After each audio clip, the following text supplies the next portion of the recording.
బ్రహ్మదేవుడు కూడా తన యొక్క ఆదిశక్తి తనకు ఆ నాథలు కూడా ఎప్పుడైతే బాబు నాకు ఆ మాట తెచ్చబడింది, ఎప్పుడైతే బ్రహ్మదేవుడు కూడా ఆదిశక్తికి ఆ మాట తెచ్చబడతో అమ్మా నువ్వు చూస్తే మాకు తల్లి అవుతావు, ముందు చూడగా నల్లలోకం పడుతుంది, మేము చూడగా నీతో సిరి పొందితే ముందు చూడగా నల్లు పడతారు, వారు కూడా వారి తల్లితో సరసపడితే అమ్మా నన్ను అమ్మ కూడా మండిపోతుందమ్మా, నీ యొక్క కామాలు కూడా నేను తీర్చలేనని బ్రహ్మదేవుడు కూడా చెప్తాడట.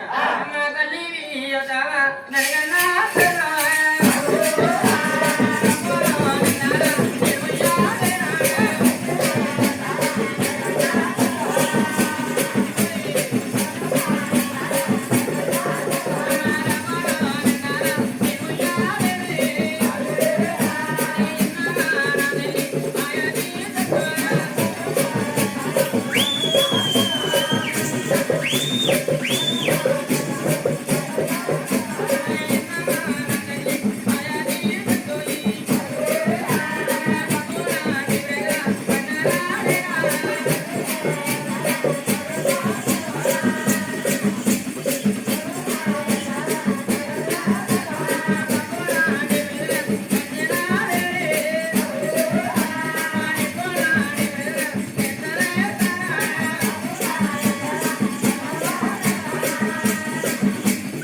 బ్రహ్మదేవుడు కూడా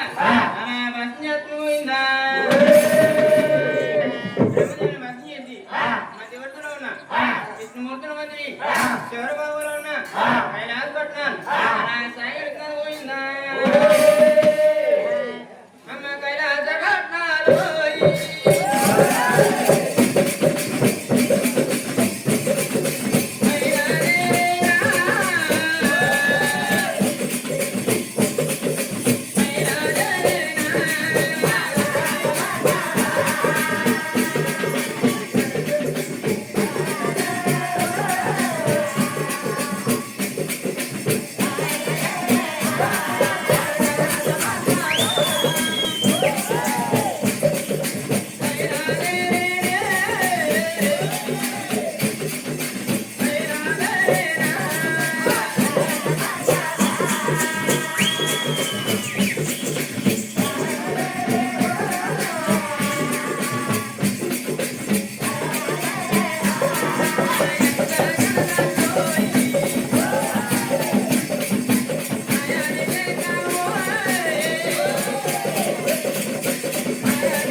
వెళ్ళి బాబు నీవైనా నా కామాన్ని తెచ్చుకోండి అన్నాడు.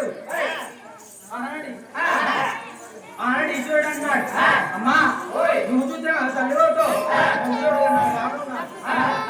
నన్ను పడతారు వారు కూడా పడతాడు కష్టపడితే అమ్మాయి వారు కూడా వారి తల్లితో కష్టపడితే నన్ను రాము కూడా మండిపోతారు. అమ్మా కామాలు కూడా నేను తీర్చలేని అంటున్నాడు. ఎప్పుడైతే తీర్చలేంటున్నాడో అంచెత్తికి నాకలకి ఎత్తుకోవచ్చి 2 మెత్తలు తీసి ఎత్తులు కొట్టి 10 మెత్తలు తీసి పక్కన కొట్టి 3 డీపులు తీసి ఎత్తులు కొట్టి ఈ స్వర్ణ కూడా అలా భస్మం చేసుకుపోయింది. ఎప్పుడైతే భస్మం చేస్తుందో ఆయన పాల్గొన్నా విష్ణుమూర్తి వద్దకి బయలుదేరుతున్నాడు పోయింది.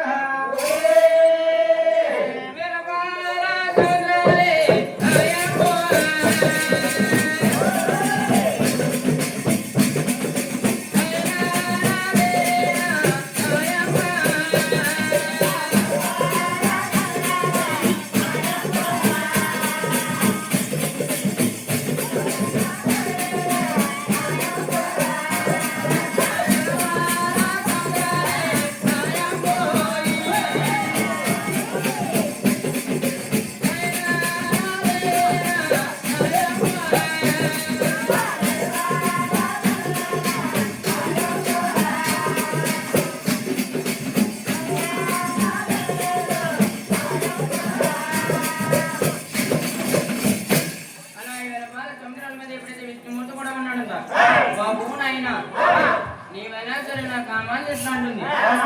అమ్మా నేనైతే నీ కామాన్ని తీరుస్తాను కానీ నేను మాట చెప్తాను ఏమన్నాడు బాబు నాయనా ఏమిటా మాట అన్నారు అనుకున్నారు. విష్ణుమూర్తి అన్నాడంట, నువ్వునమ్మా నీ వంటిలో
నీ ఒంటి చెడుగా పురుడమైన ఉన్నారు.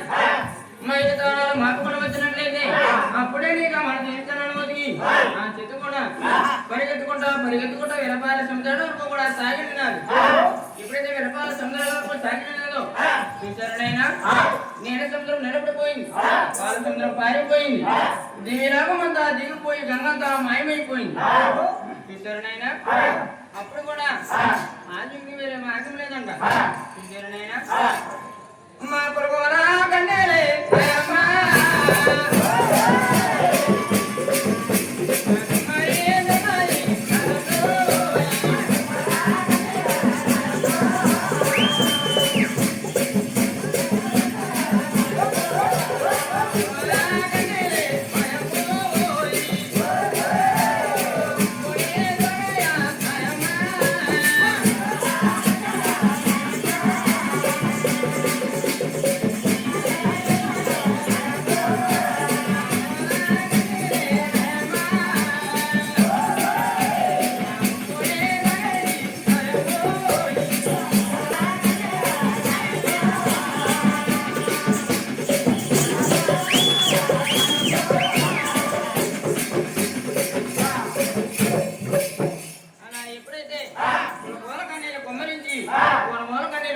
పోయి ఆ చెట్టు కూడా చూసారనైనా పరిగెత్తుకుంటా విష్ణుమూర్తి కూడా భస్మం చేద్దామని వస్తుంది.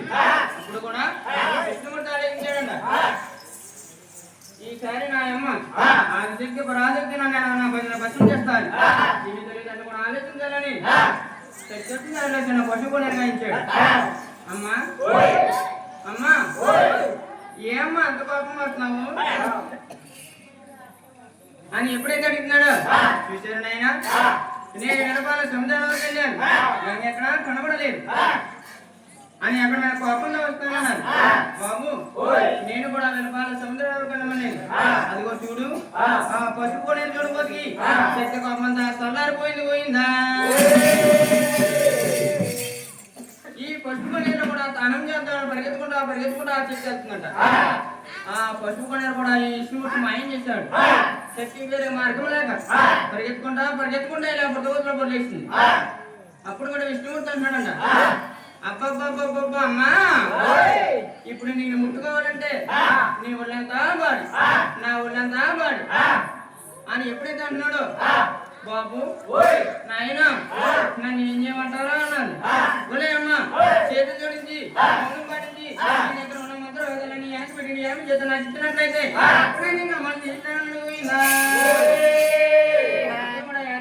చేతులు జోడించి ముందు పాటించి తూర్పు తిరిగి అందరి తనగా ఎత్తుకుని పోయిందా.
ఎడమ చేత ఎనకబెట్టి కూడా విష్ణుమూర్తికి అప్పగించింది. ఎప్పుడైతే అప్పగించిందో విష్ణుమూర్తి కూడా శక్తి మీద 7 రెట్లు బలవంతుడయ్యాడు. ఎప్పుడైతే బలమయ్యాడో ఆవిడ ఆదిత్యుడు కూడా ఇలా భస్మం చేస్తున్నాడు. గోవిందా ఎప్పుడైతే భస్మం చేశాడో భస్మం చేశాడు, మూడు పోగులు చేశాడు. ముందు ఆటో తీసి 2 బొమ్మలు తయారు చేసి ఆ జీతు ఇద్దరు తయారు చేసుకున్నాడు. ఎప్పుడైతే తయారు చేసుకున్నాడో గోవిందా